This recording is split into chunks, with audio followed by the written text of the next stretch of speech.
tu te sens découragé. Nous sommes à plus de 60 jours peut-être de confinement.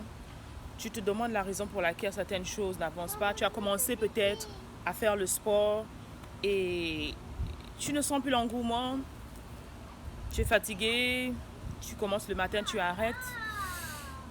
Je sais de quoi tu parles parce que moi-même, en fait, pendant près de 40 jours, j'étais souffrante. Oui, c'est sérieux, en fait, c'était sérieux.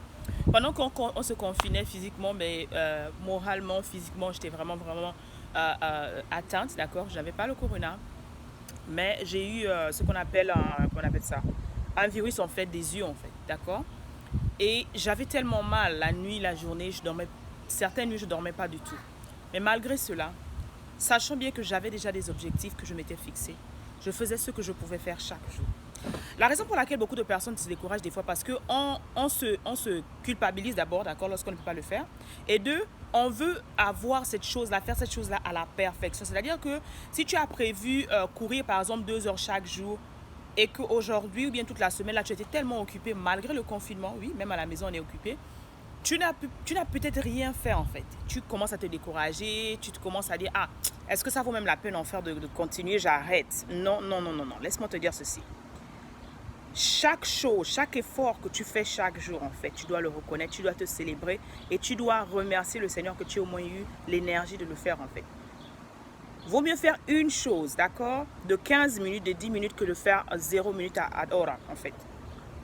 Je vais te dire quelque chose, en fait. Tu sais, j'étais très complexée, en fait. J'étais ce genre de personne, je n'aimais pas mon corps, d'accord.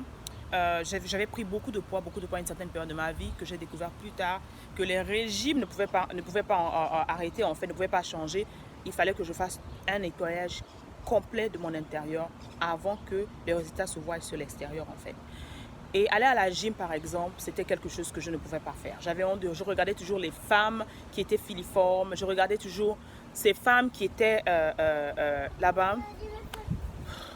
Et ça me gênait vraiment, en fait. Ça me gênait vraiment. Donc, j'ai décidé de faire ce que je pouvais faire avec ce que j'avais, en fait. Donc, bois beaucoup d'eau. Bois beaucoup d'eau. Tous les jours, il faut boire de l'eau. Tu as besoin de l'eau, nous avons besoin de boire tous de l'eau. Marche. Il y a une app, en fait, une application qu'on appelle, qui est un pédomètre. On marche tous les jours. Marche tous les jours. Notre corps a besoin de marcher. Il faut marcher sans cesse parce que tu as besoin de bouger, en fait. D'accord? Je te reviens.